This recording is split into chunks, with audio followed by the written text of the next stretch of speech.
Good morning mga idol. Naisipan ko ngayon mag-video ulit katulad dati nung nag-vlog tayo. Nauso na itong reels. Hindi ako nakasabay. So yan, mag-video tayo ngayon. Ang agenda natin ngayong araw ay mag-set up nitong ating mirror photo booth sa isang event sa wedding. Matagal na namin siya hindi na-open and ngayon operate ulit natin. So pakita ko sa inyo kung paano mag-operate ng mirror photo booth. And ito nga pala yung ating bagong project. So final product na to for testing na to. So ito yung ating perfume spray vending machine. Nag-iisa na gawang Pinoy. Sa mga gusto naman magpa-print, hindi lang po vending machine at saka photo booth ang aming ginagawa. Ito po yung aming printing. Itong aming Princer Avenue. Message nyo lang po yung aming page pag gusto nyo magpatatak ng damit. DTF printing. So yun yung ating printer yan.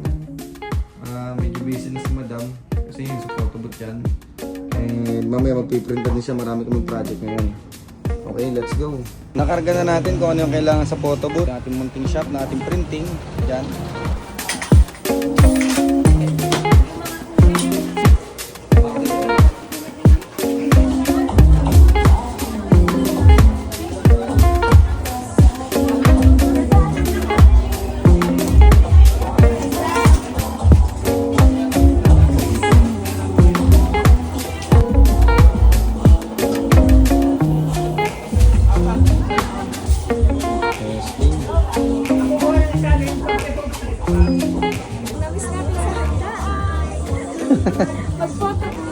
Yun, ito ang pinaka-the best sa time ng photo booth. Pagkatapos mag-set up, kakain. Yan. So yan, kakain muna kami bago dumating yung pinasalan. Gina ang ating photo booth.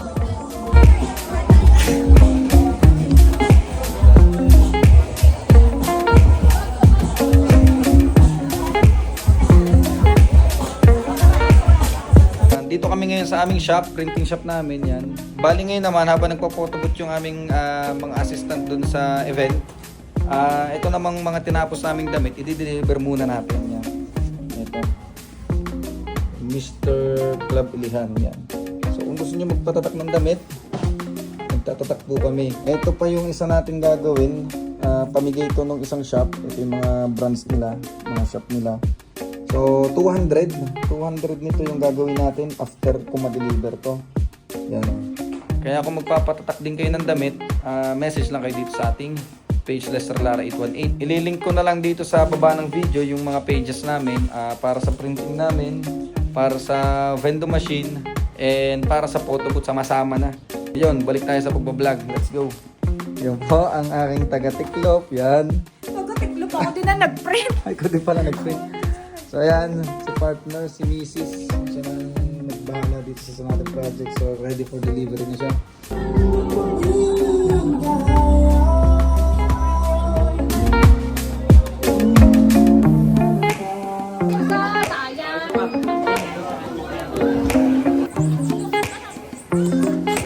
Sorry po, basahin si Ninong.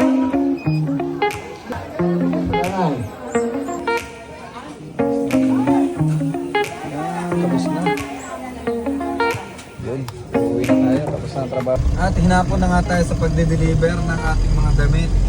Ginabi na nga, actually ginabi na eh. Pero okay lang yan, grind pa din, hapon. Kamusta ka ako? Aray ko.